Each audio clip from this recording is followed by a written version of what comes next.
Señor Bocón. Durante mi niñez, mi familia era como una gota de agua en un gran río. Nunca permanecíamos en un solo lugar por mucho tiempo. Nos mudamos a Rhode Island cuando tenía 8 años, y permanecimos ahí hasta que fui a la universidad en Colorado Springs. La mayoría de mis memorias son de cuando vivía en Rhode Island, pero hay fragmentos en mi mente de los muchos hogares en los que habité, cuando era mucho más joven. La mayoría de estas memorias son poco claras y sin sentido. Como el perseguir a otro niño en el patio de una casa en Carolina del Norte, intentar construir una balsa detrás de un departamento en el que viví en Pensilvania, y cosas como esas. Pero hay un puñado de memorias que permanecen tan claras como el vidrio, como si hubiesen ocurrido ayer. Vivíamos en una casa en las afueras de la bulliciosa ciudad de New Vineyard, Maine. Era una casa grande, en especial para una familia de 3. Había una serie de cuartos que estaban totalmente desocupados, a los cuales no entré durante el tiempo en el que viví en esa casa. Supongo que era un desperdicio de espacio, pero era lo único que pudo rentar mi papá, que le quedar cerca de su trabajo. Recuerdo que, en el día después de mi cumpleaños, tuve una fiebre tremenda. El doctor dijo que tenía mononucleosis, lo que, para mí, significaba más fiebre y no poder salir a jugar por al menos 3 semanas. Era un momento terrible para estar atado a la cama. Estábamos empacando para mudarnos a Pensilvania, y la mayoría de mis cosas ya estaban dentro de cajas, dejando mi cuarto casi vacío. Mi mamá me traía agua mineral y libros varias veces al día, los cuales servían como único entretenimiento durante estas semanas. No recuerdo exactamente cómo conocí al señor Bocón. Creo que fue una semana después de que diagnosticaron la mono. Mi primera memoria de la pequeña criatura fue de cuando le pregunté su nombre. Me dijo que lo llamara señor Bocón, porque tenía una boca enorme. De hecho, ahora que lo pienso, todo en su cara era enorme en comparación a su cuerpo, su cabeza, sus ojos, sus arrugadas orejas. Pero su boca, sin duda, era lo más grande. ¿Te pareces a un Furby?, le dije mientras miraba uno de mis libros. El señor Bocón se detuvo y me miró extrañado. ¿Furby? ¿Qué es un Furby?, me preguntó. Tú sabes. El juguete peludo con orejas enormes, lo puedes acariciar y alimentar, casi como una mascota real. Oh. Tú no necesitas uno de esos. No es lo mismo que tener un amigo real. Recuerdo que el señor Bocón se desaparecía cada vez que mi mamá iba a mi cuarto a revisarme. Se ocultaba bajo mi cama y me decía, no quiero que tus papás me vean, tengo miedo de que ya no nos dejen jugar juntos. No hicimos mucho durante los primeros días. El señor Bocón solo veía mis libros, fascinado con las imágenes e historias. Por ahí del tercer o cuarta noches desde que lo conocí, me despertó con una gran sonrisa en su rostro. Vamos a jugar un nuevo juego, me dijo. Pero tenemos que esperar hasta después de que tu mamá venga, porque es un juego secreto.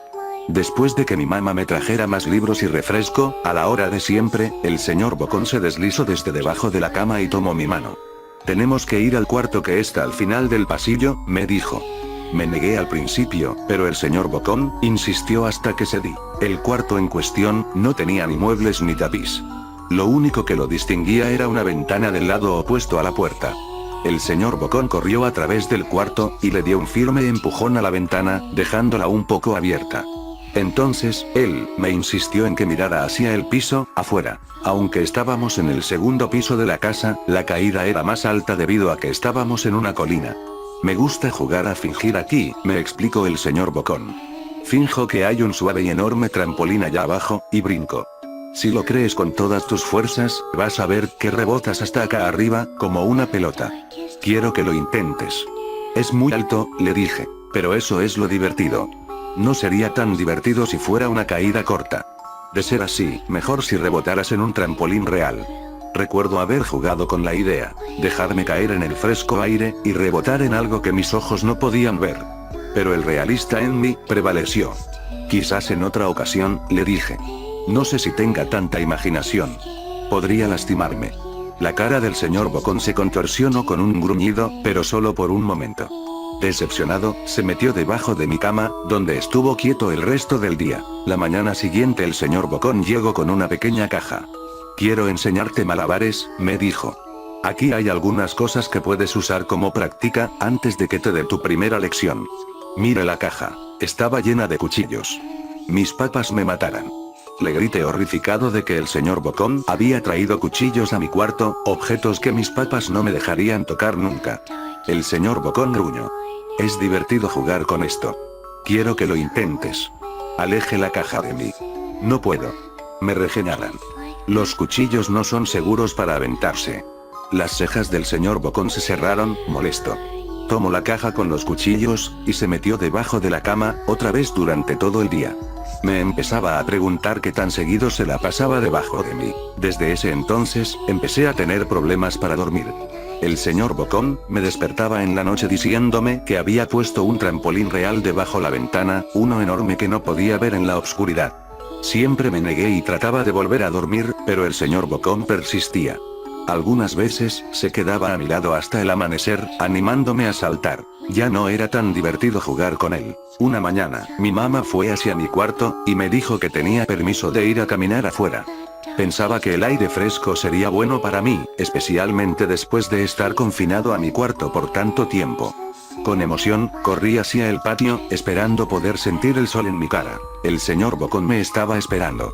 «Hay algo que quiero que veas», me dijo. Debí darle una mirada fea, porque entonces me dijo, «¿Es seguro? No pasa nada, te lo prometo». Lo seguí hasta un viejo camino que corría a través de los bosques detrás de mi casa. «Este es un camino importante», me explicó. «Tengo muchísimos amiguitos de tu edad. Cuando estuvieron listos, lo llevé por este camino. A un lugar especial. Todavía no estás listo, pero algún día, espero, lo estarás». Regresé a mi casa preguntándome qué tipo de lugar existía más allá de aquel camino. Aproximadamente 2 semanas después de conocer al señor Bocón, empacaron la última carga de cajas en el camión de mudanzas. Me fui adelante con mi papá, en un largo recorrido hacia Pensilvania.